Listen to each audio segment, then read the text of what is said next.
Beneath the surface of official history lie corridors of silence, locked behind steel doors and stamped with the weight of secrecy.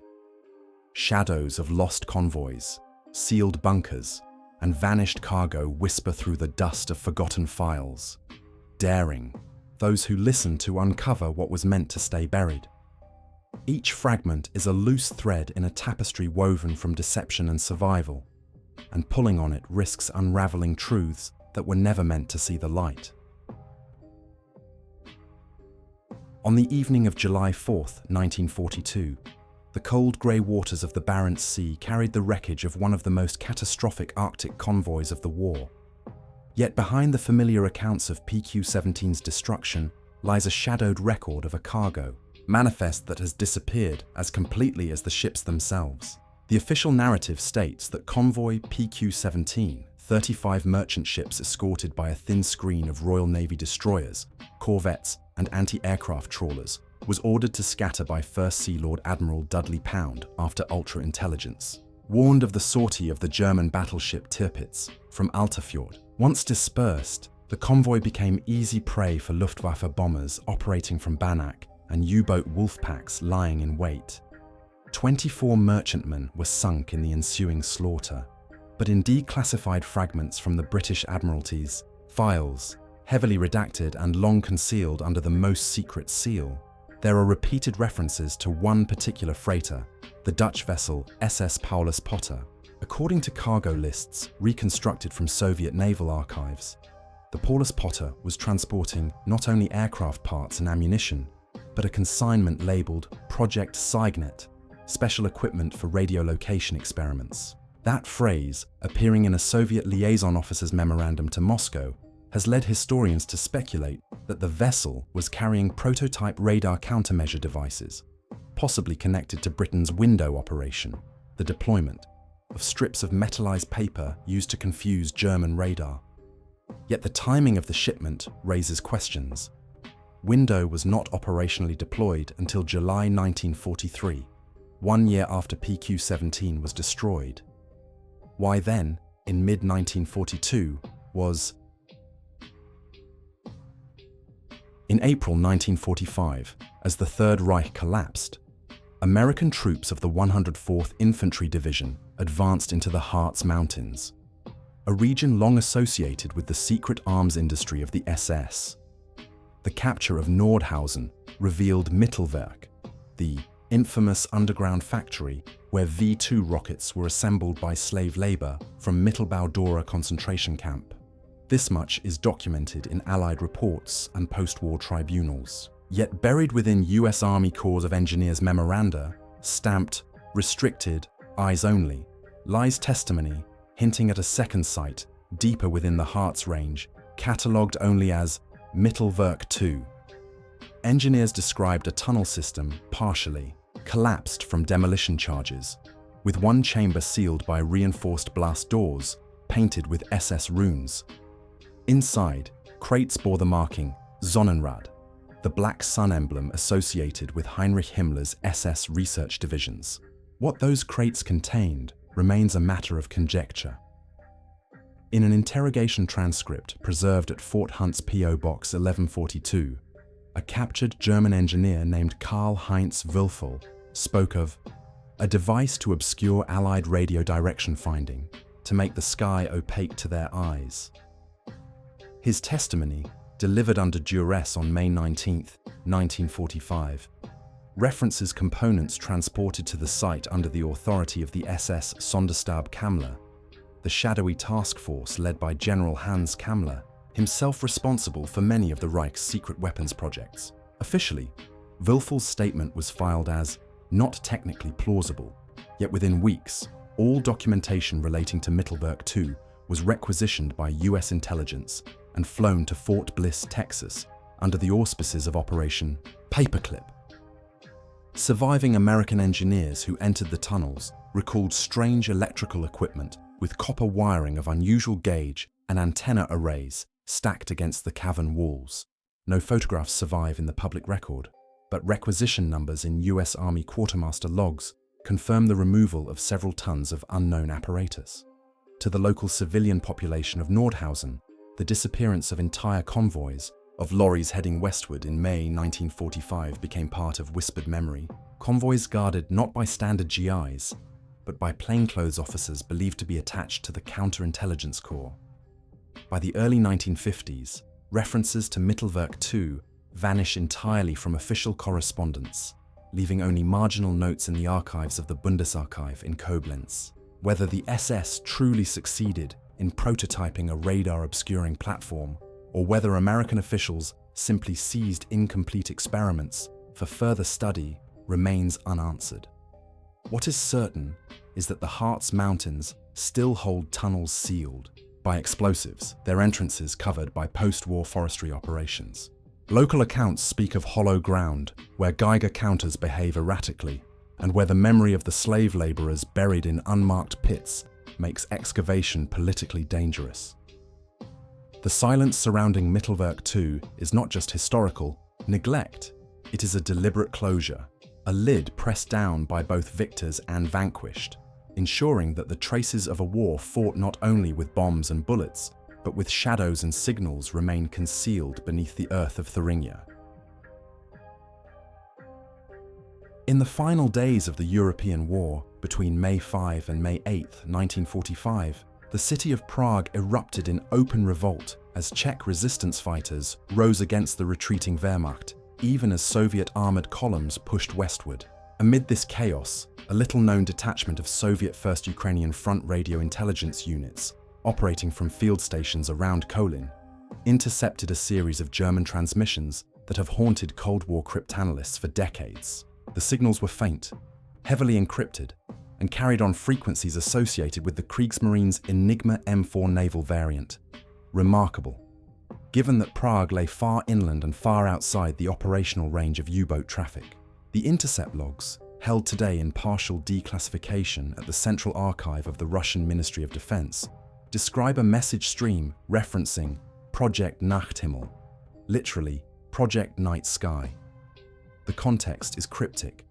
Phrases like Convoy bereit zu daten, letzte Phase, Convoy ready zu daten, final phase, and Fracht evakuieren, Sicherung Süd, evacuate cargo, secure south, appear in rough decrypts. According to a memorandum drafted by Soviet Colonel Ivan Kuleshov, the messages indicated that German forces in Bohemia were attempting to coordinate the withdrawal of technical specialists and high-value personnel toward the south, possibly aiming for escape routes into Austria or even across the Alps.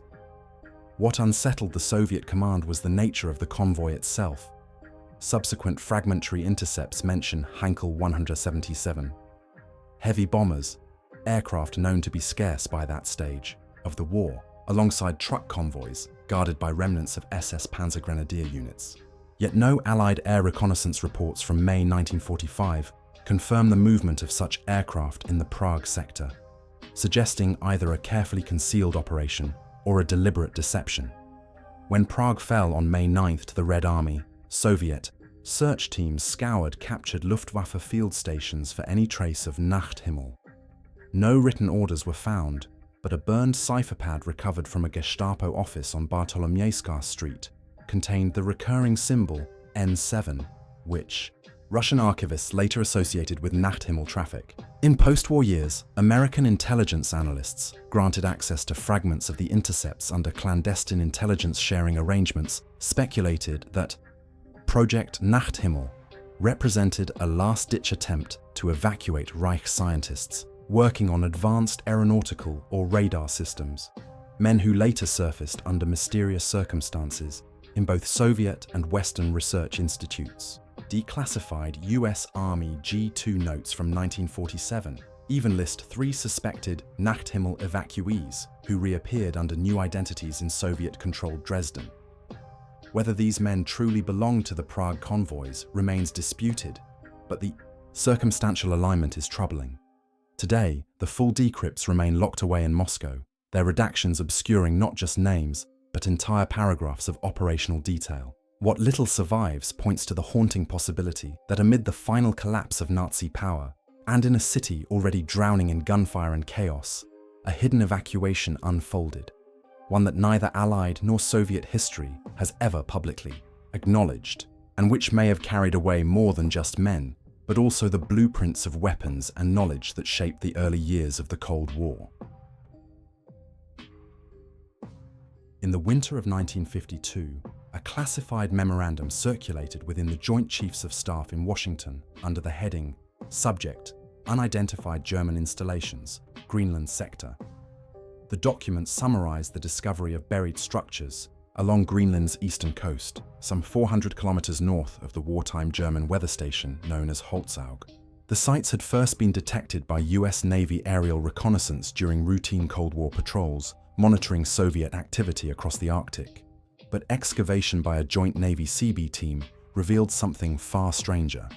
Installations resembling the known Wetterfunkgerät stations deployed by the Kriegsmarine during the war, yet constructed on a larger scale and with equipment not catalogued in captured German records. Beneath layers of snow and ice, engineers uncovered rusted aerial masts and collapsed huts containing signal relays marked with the Reichsadler and stamped Kriegsmarine Nachrichtenmittel.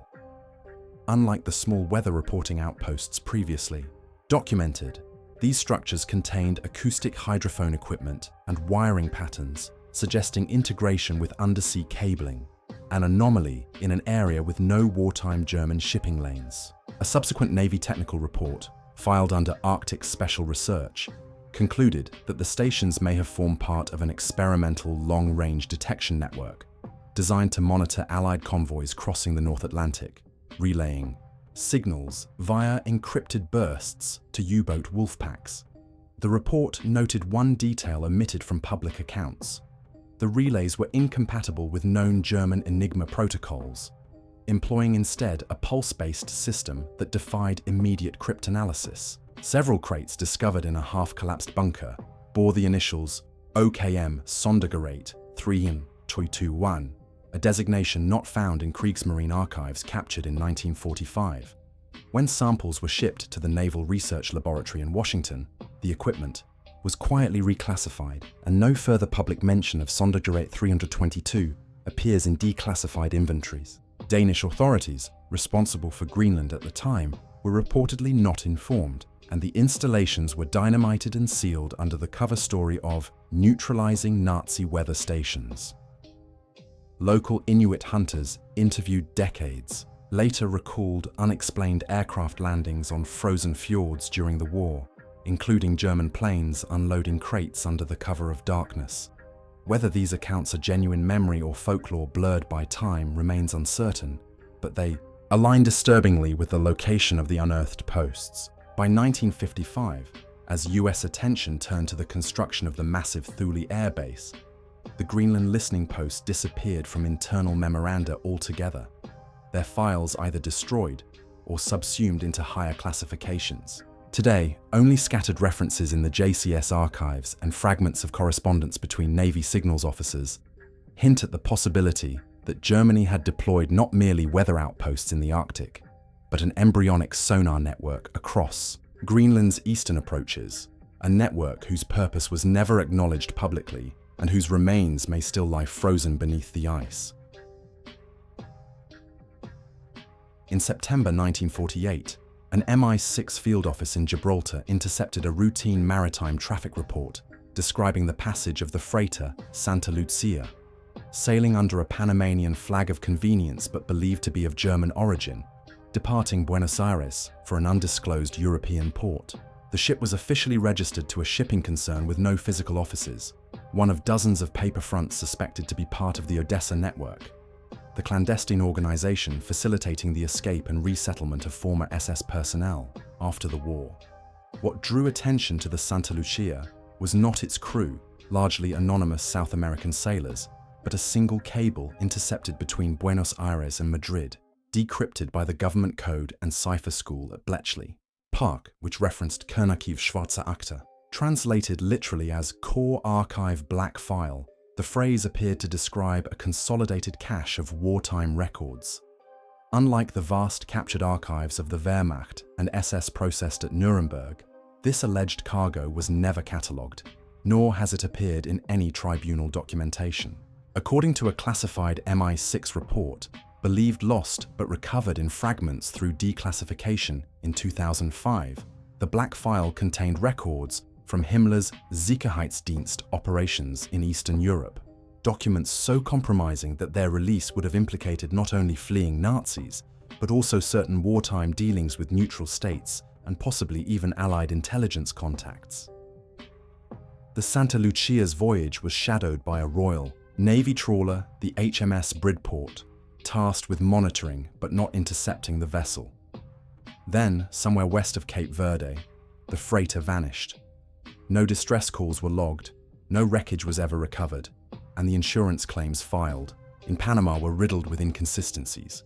Some internal MI6 memoranda suggest the ship was intercepted by a foreign intelligence service, possibly the Americans, while others hint at sabotage orchestrated by rival Odessa factions seeking to control the black file.